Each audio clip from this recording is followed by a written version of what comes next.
PM Modi Israel के 2 दिन के ऐतिहासिक दौरे पर हैं। इंडिया असलहा ले रहा है इजराइल से, latest technology of drones, latest technology of surveillance, latest technology of radars. है कि इंडिया जो है वो $8.6 बिलियन की डिफेंस डील जो है वो इजराइल के साथ साइन करने जा रहा है। प्राइम मिनिस्टर मोदी वहां पे 2 दिन के ट्रिप पे हैं। हमारे प्रधानमंत्री इजराइल के दौरे पर हैं और कल उन्होंने इजराइल की संसद में भाषण दिया और उनको वहां का सर्वोच्च सम्मान भी मिला। भारत इजराइल के नाल कोई मजमूई तौर के उत्ते 8.6 बिलियन डॉलर के दफाई मुआहदे करन लग गए। इंडिया ने तकरीबन $20.5 बिलियन की डिफेंस प्रोडक्ट्स जो है वो इजराइल से खरीदी। इंडिया और इसराइल के ताल्लुक पहले से है, 90 से है। अगरचे इंडिया अदरवाइज उन मुल्कों में से था जिसने इसराइल को कभी तस्लीम नहीं किया था। नरेंद्र मोदी इजराइल गए हुए हैं और पूरे फैन फेयर के साथ इजराइल में हैं। जिस तरह से जहाज से उतरे नेतन्याहू और उनकी बीवी दोनों उनको लेने गए थे और उनकी जो पत्नी थी उनका जो ड्रेस था वो भगवा था और नरेंद्र मोदी जी ने अपने पॉकेट में जो रुमाल लगाया हुआ था वो भगवा था। संसद में पहुंचने पर सांसदों ने खड़े होकर उनका स्वागत किया और मोदी मोदी के नारे लगाए। बहुत ज्यादा घबराया जा रहा है पाकिस्तान के अंदर। पाकिस्तान में बहुत घबराहट पैदा हो चुकी है इंडिया के प्राइम मिनिस्टर के इजराइल जाने पर इतना हंगामा। लेकिन एक बात है कि इजराइल ने भारत की तब मदद की है, तब मदद की है जब भारत को किसी और ने मदद करना ठीक नहीं समझा। तो अभी कोई कंफर्म रिपोर्ट्स नहीं आ रही, लेकिन ये पता चला है कि इंडिया जो है वो $8.6 बिलियन की डिफेंस डील जो है वो इजराइल के साथ साइन करने जा रहा है। प्राइम मिनिस्टर मोदी वहां पे 2 दिन के ट्रिप पे हैं। मैं ये बताता चलूं कि 2020 से लेके 2024 तक इंडिया ने तकरीबन $20.5 बिलियन की डिफेंस प्रोडक्ट्स जो है वो इजराइल से खरीदी। So keep this in mind कि इंडिया जो है वो अगर इस वक्त as of now we are speaking तकरीबन 29 अरब डॉलर, $29 बिलियन की डील्स कर चुका है, असला ले चुका है। अब ये चीज थोड़ी सी समझनी पड़ेगी। अगर लार्जर सवाल देखा जाए, सुनने में आ रहा है कि जो एंटी बैलिस्टिक पैक्ट है वो भी हो रहा है, कि जो development and deployment of anti ballistic missile system दोनों मुल्कों के दरमियान वो भी मुआहदा हो रहा है। और ये कहा जा रहा है, जो अभी तक पब्लिक नॉलेज है, ये कोई नेटो स्टाइल डिफेंस ट्रीटी नहीं है कि deployment and development of anti ballistic missile system जो है ये कोई नेटो स्टाइल डिफेंस एग्रीमेंट नहीं है, लेकिन ज्वाइंट डेवलपमेंट होगी, टेक्नोलॉजी ट्रांसफर होगी, इंटेलिजेंस शेयरिंग होगी। अब इस चीज को थोड़ा समझ लेना चाहिए कि in every war between India and Pakistan, Israel will definitely be standing with India. Israel का जो हर तरह का जो रिलेशनशिप है वो इंडिया के साथ होगा। और ये जो एंटी बैलिस्टिक मिसाइल पैक्ट है, अगर ये साइन हो जाता है तो सारी बात है इंडिया जो है वो इजराइल की डिफेंस इंडस्ट्री का स्टेक होल्डर बन जाता है। यही चीज तो इंडिया को चाहिए, to attract the Germans, to attract the Europe, to attract the Americans and the British. और पाकिस्तान सारी बात है ये काम कर नहीं सकता।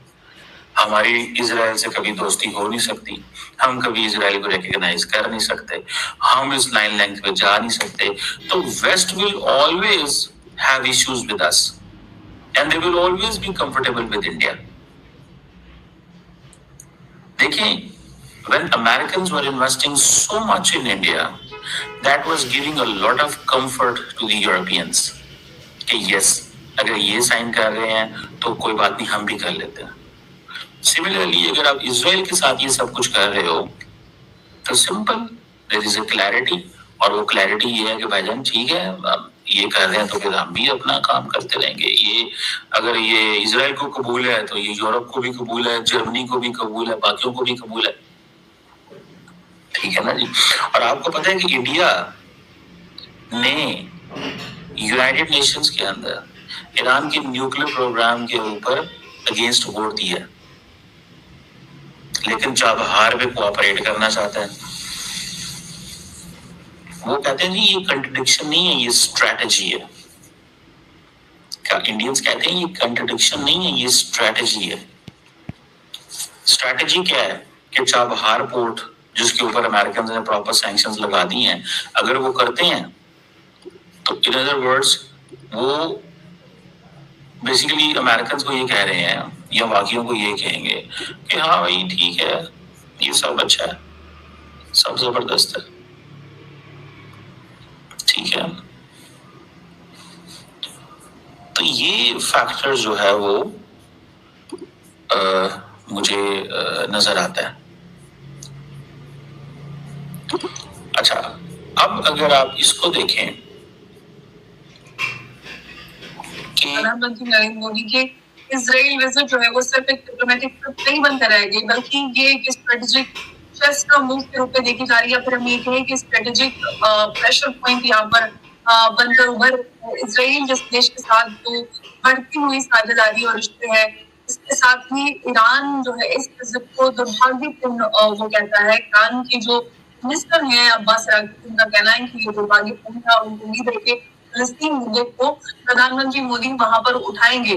और ये सारा कुछ हम अगर देखते हैं तो ये दिखाता है कि मिडिल ईस्ट की जो करंट डिप्लोमेसी है वो किस तरह से गरमाई हुई है, और इस सब के बीच में जो भारत की भूमिका है वो बहुत अहम हो जाती है। क्योंकि ईरान के जो फॉरेन मिनिस्टर है अब्बास अरागची, उन्होंने क्लियरली इस बात को कहा है कि वो उम्मीद करते हैं कि प्रधानमंत्री मोदी इस विजिट में इजराइल के अंदर वो फिलिस्तीन के मुद्दे को उठाएंगे। क्योंकि हम जानते हैं कि भारत फिलिस्तीन और इजराइल दोनों को ही सपोर्ट करता है, लेकिन तेहरान जो है वो फिलिस्तीन का मसला उठाता है। और अगर हम जिस तरह से प्रधानमंत्री मोदी वहां पर मौजूद हैं और जिस तरह से स्वागत हुआ, और पीएम नेतन्याहू ने और साथ ही जितने भी इजरायली एमपीज हैं जिस तरह का भव्य स्वागत, और प्रधानमंत्री मोदी को एक दोस्त से बढ़कर पीएम नेतन्याहू ने भाई का दर्जा दिया और एक खुले दिल से स्वागत जो हुआ है, उस सब को लेकर एक बात तो यहाँ पर कंफर्म हो जाती है कि भारत की जो पूरे वेस्ट एशिया है उसमें जो भूमिका है वो कितनी अहम है, और पीस लाने में भारत एक अहम किरदार अदा कर सकता है। तो और साथ ही इससे बढ़कर एक और खबर है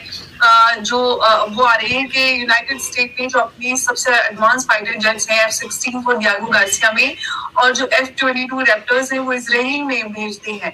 तो ये जो इंडिकेशन, वो इस बात का इंडिकेशन है कि जो मिलिट्री पोस्चरिंग और बिल्डअप है वो भी लगातार साथ साथ में चल रहा है। तो ऐसे हेलो दोस्तों, साथियों, पीएम मोदी इजराइल के 2 दिन के दौरे पर गए हैं।